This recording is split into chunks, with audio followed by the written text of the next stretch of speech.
I'm Dan Morris, you're watching Bosun Dan Bushcraft, and today I have a lovely little project. Quite a while ago now, this second bill hook came to me. Any of you that watch my content know, if you've watched all of it, I've got a couple of these sorts of things and I do use them from time to time for bushcraft and gardening purposes. This is a Bulldog, made in England. Bulldog's a very, very well-known English garden tool manufacturer. And this one has been made by them. Now, she is battered to death, basically. I don't know who's been using it or what for, but the state of the blade here is terrible. You can see we've got all nuggets and chuggets missing out of it. It's all chipped up. Same with the axe blade on the back. It's generally very rusty. It's so blunt that I could genuinely rub my neck with it with absolutely no danger whatsoever. It's possibly never been sharpened from new. Also, I don't know how this has happened, but the handle itself is all cracked and loose. It can't come off because they're riveted on. This is why, with tools like this, when they do end up like this, with bits of brakes on them and stuff, on the handles, they do tend to just get left because people know that that's not going to come off, or at least it's not quickly or easily coming off. So, first things that I do need to do though is get rid of that little lug there where it's been beaten by the smith, so that that little washer can come off. And when that washer comes off, the handle and everything should slide off. Now I'm hoping I can salvage this handle with the addition of some modern glues. But first things first, let's try and sand off this rivet.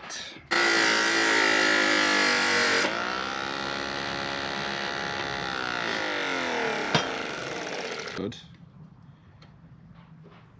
With a little bit of proper leverage, as Will Turner would say.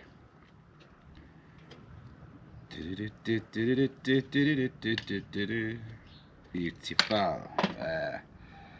Now I don't know how split this handle is, but in all honesty it would be quite considerably better if it was split all the way through.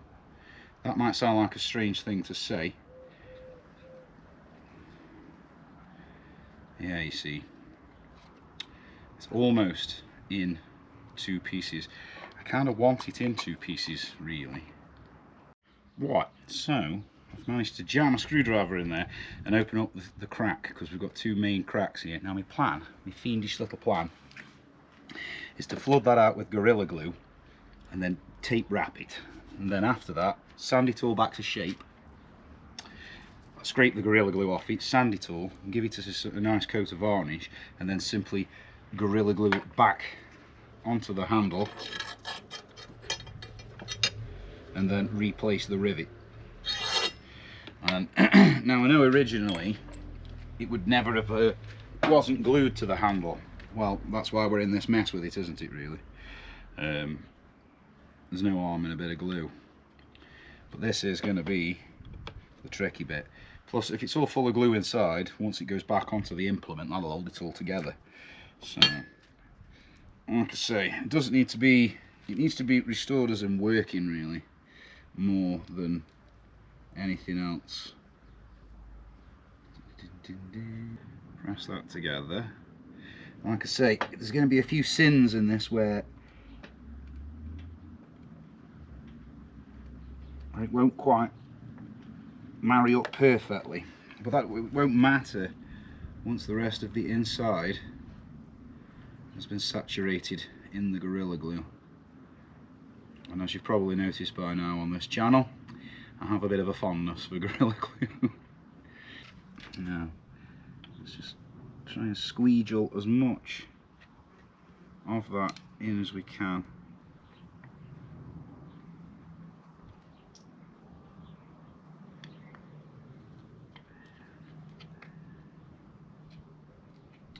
Like I say, with my fiendish idea of gluing it to the bill hook from the inside, that should provide it with a heck of a lot of extra strength.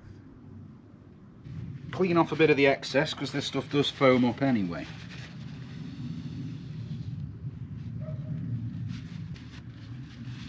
Now what I want to do is take the bejesus out of it where the cracks are, so it's all well pressed together.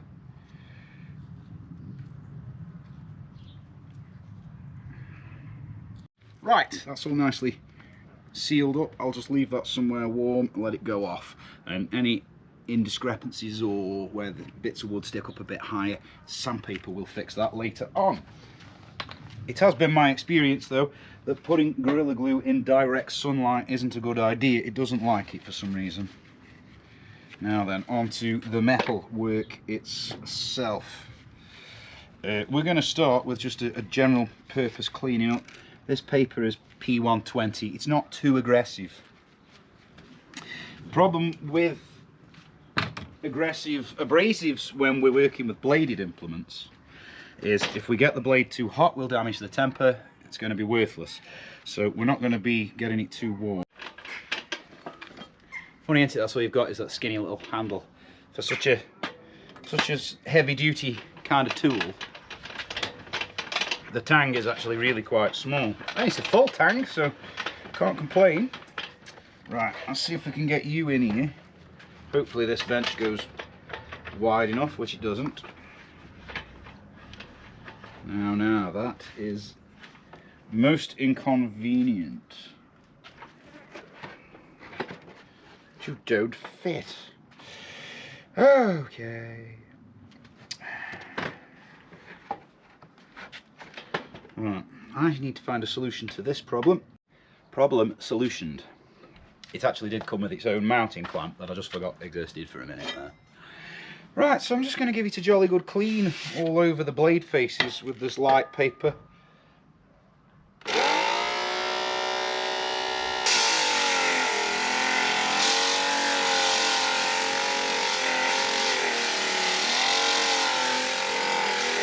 Now then, that is as much of a clean-up as I want to do or am going to do, simply because A, I don't want to take metal off it if I can avoid it. I don't want too much metal coming off it because I don't want to reduce the overall weight of it. B, I don't want to remove the forging marks either. I kind of want those forging marks. I want them to be visible, I want it relatively clean, but I don't want to remove those actual forge marks out of it. Now, problems. The biggest issue I've got with this blade is all the knocks out of it. All these clinks and knocks. And the axe side isn't as bad. Well, it wouldn't be because that's the easier one. But the big curvy boy is the worst side. Of course it is. The problem we've got there is there's only one way I can deal with that. I can't put metal back into it because that would mess with all the temper and everything. If I try welding it or anything like that, I'm going to have to re-harden it and all of that. Don't need that. So my only solution is going to be to remove that damage, to literally file the blade down flat and then re-profile it. There's no other way out of it, I'm afraid.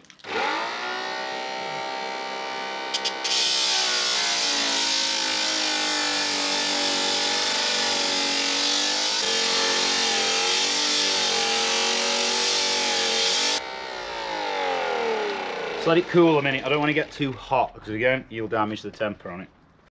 Right, I've done that. I'll be totally honest with you, I hate doing that. I absolutely hate having to take the blade down there. That's why I hate it when people have treated tools like this in such a way, because what I've just done, I have literally just knocked about 10 years out of this blade. I've had to take probably, I don't know, 2/3 of a millimetre off it. Doesn't sound like much, but for how often we use and sharpen these things, that's probably a decade's worth of use with something like this. So mistreatment of them, you're really just knocking the life out of them completely. So you can see what we've got is you can see metal now all the way. There's no pits and dots. You can see one shiny bar. Now, yes, there's a little side-to-side pits and dots, but I don't need to take it off further than there because that's just about to be filed down anyway. And same on this side, which, you know, it's a very wacky handmade finish on the bevels on the curved side. But same again, Luke, the major nick. That one, there's a tiny little fleck of a nick there. I think I can get away with that. Now, I've got to profile this blade. reprofile it, which it's easy on the axe side because it's flat.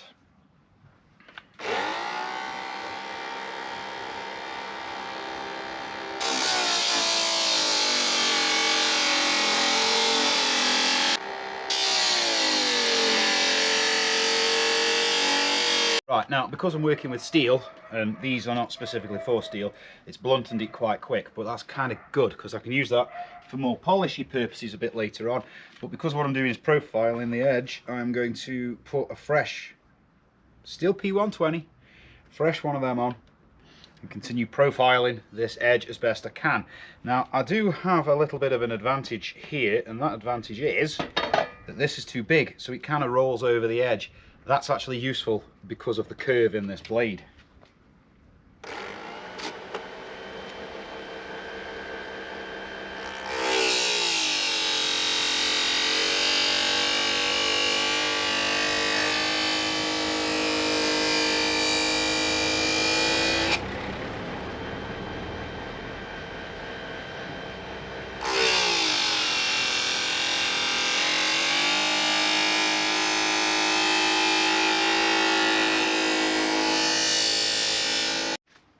What makes it more tricky is obviously because of the curvature and stuff, and these are handmade, they're blacksmith made. There's not really much mechanicalness goes into this. They're hand sharpened as well, usually just on a spinning stone wheel and just done by hand by eye.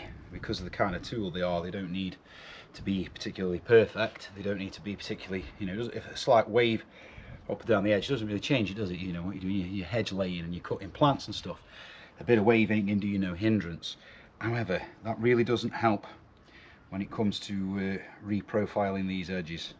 It makes it considerably slower. But that's where we are.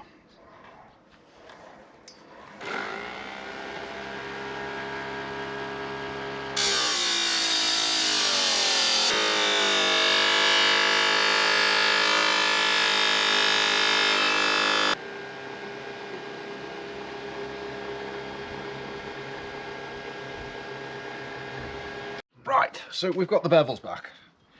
We've got a nice flattish blade. Yeah, this big grinding was there before I started messing with it. They're all good. We're slowly getting back to kind of sharp now. So what I'm going to do, swap back to my older, more used piece that's a bit less gritty. Finish up polishing the bevels with it and the final edging with it before I go to other sharpening methods. So let's get a good polishing run over with this nice worn in sandpaper.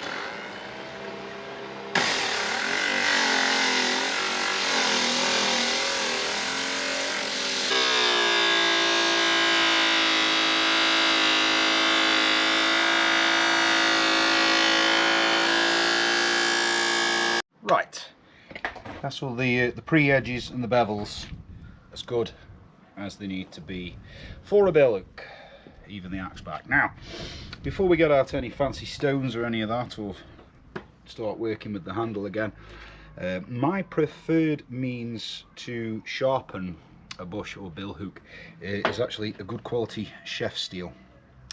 Now this one is English, it's Rotherham, England. I've had tremendously bad luck with anything purchased from outside of England when it comes to this sort of equipment. Usually turns out to be utter junk.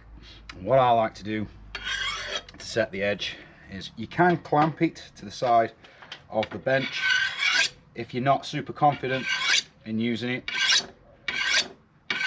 and trace it around that curved edge. You can use a G-clamp or anything else. I don't need to. I'm more than familiar with kitchens and chef's knives and things. And you can already see very quickly how it's taking that edge down. You see it? It's beautiful, isn't it? Look at how that works. It's really quite quick. That's what you get if you buy a good quality chef steel. Like I say, I recommend the English ones, but I am English, so... Oh, call me British, call me UK, I don't care. Anybody out there?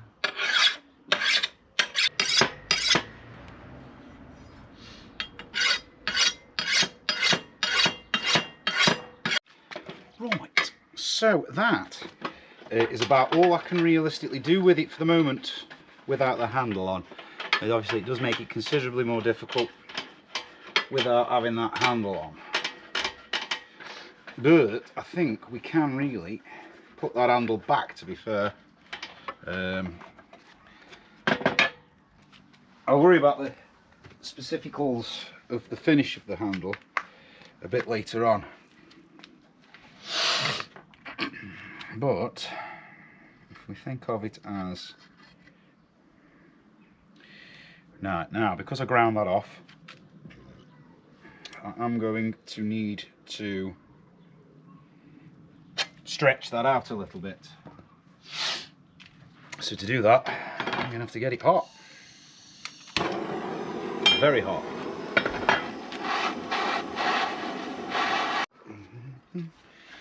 Stretch this metal out a bit.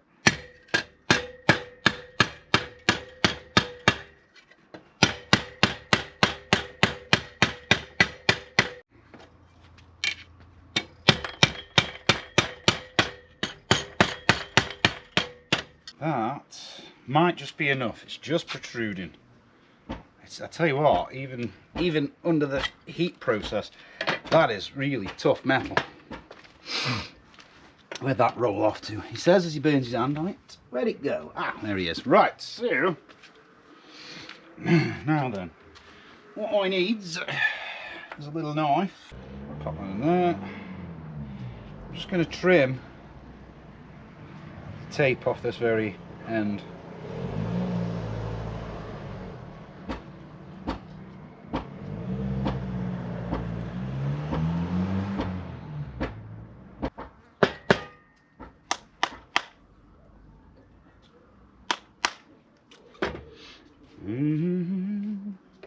Where is that tape gone?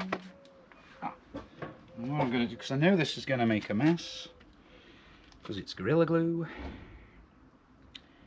So, what I'll do, I'm going to tape up all this up here, cover it with tape, because I know it's going to spurge glue everywhere. And peeling off tape and throwing it in the bin is a lot easier than doing anything else with this Gorilla Glue. Beautiful.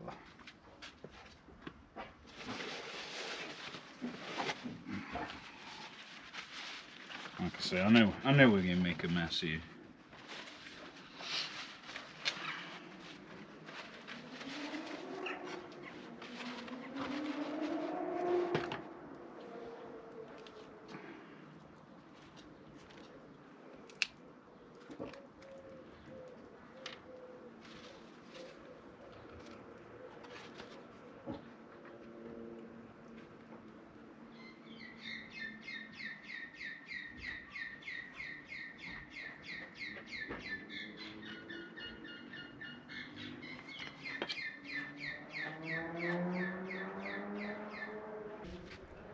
Sticky stuff, it gets everywhere.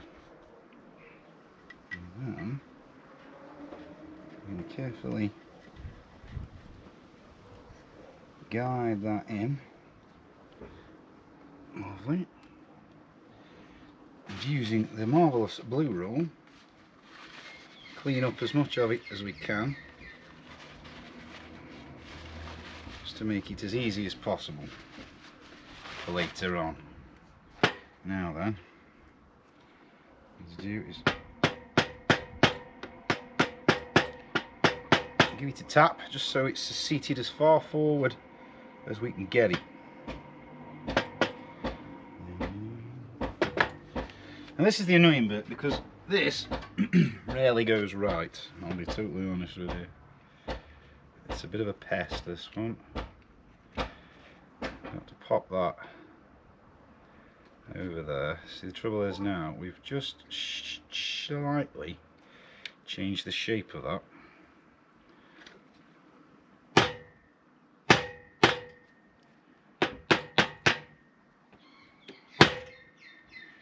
So what I need to do is, with the careful application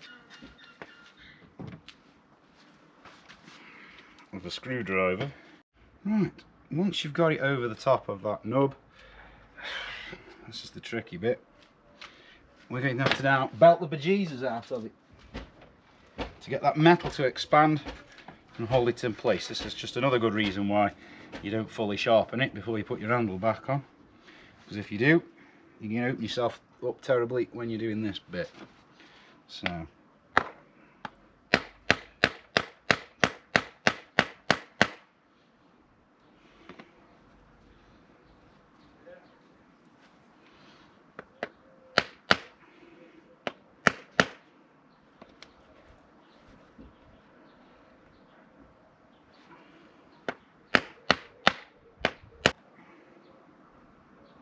that is now absolutely solid, and as the Gorilla Glue continues to set, it will continue to get yet even more solid still.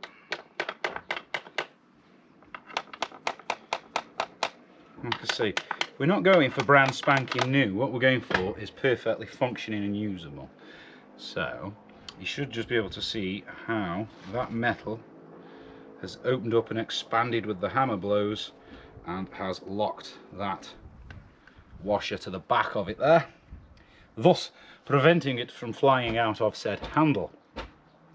And that ain't all that's going to be preventing it from flying out the handle though. A ton of Gorilla Glue is also going to be doing that work for us. But now unfortunately it's time to pause this for a bit, because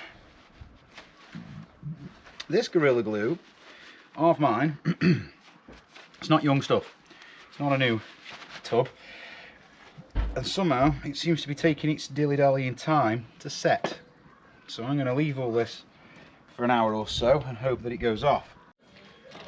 Right, day 2. I've left it overnight, let the glue proper set, and I think we are getting pretty much to about the limit of the sharpness with this chef steel.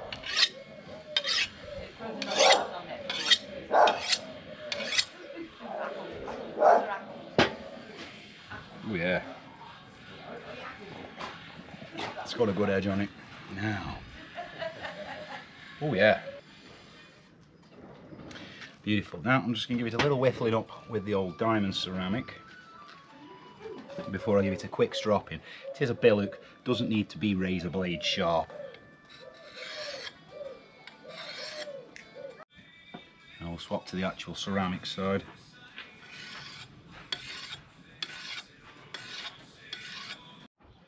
So, even though we've got a curve on it, I think I can still give it a tickle with the old strop, to be fair.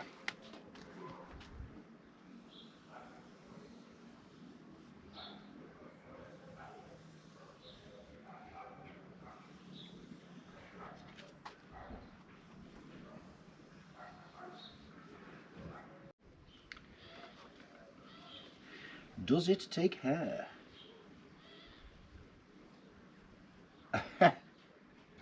Yes, it does.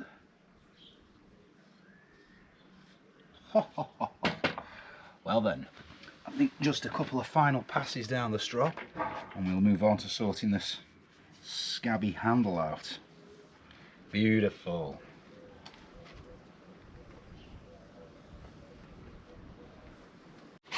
Right then, so I've got the tape off it now that it's all set and good, and all I'm going to do now we've razor sharpened it, is get the old sandpaper on this handle, take off any of this remaining lacquer and sand off any of the Gorilla Glue where it's seeped out of the cracks that were there.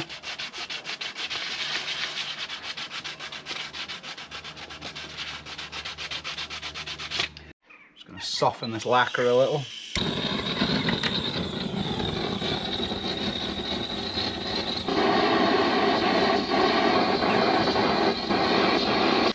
Another quick sanding, make sure we got all that lacquer off, otherwise what I'm planning to do isn't going to work. Ah, that's done it, cooking it a bit, softens it up. Right, now let's give it one last warming up with the old blow lamp before I treat it with my favourite thing for tool handles.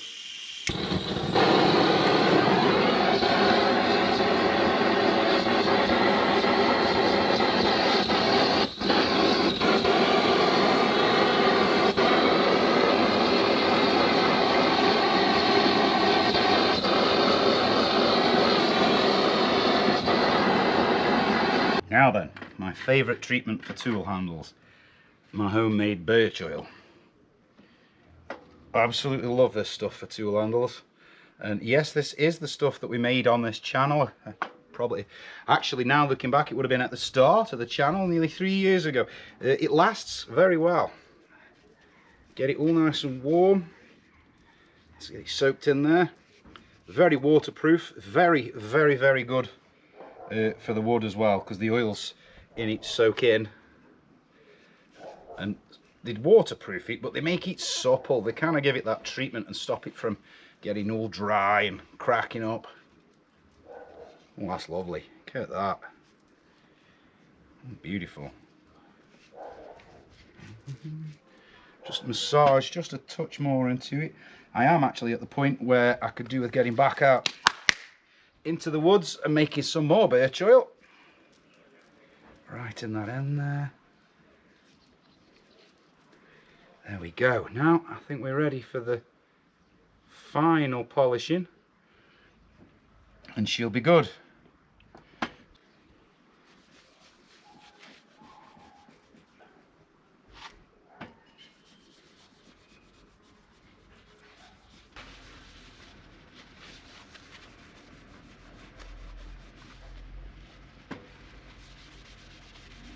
That'll do.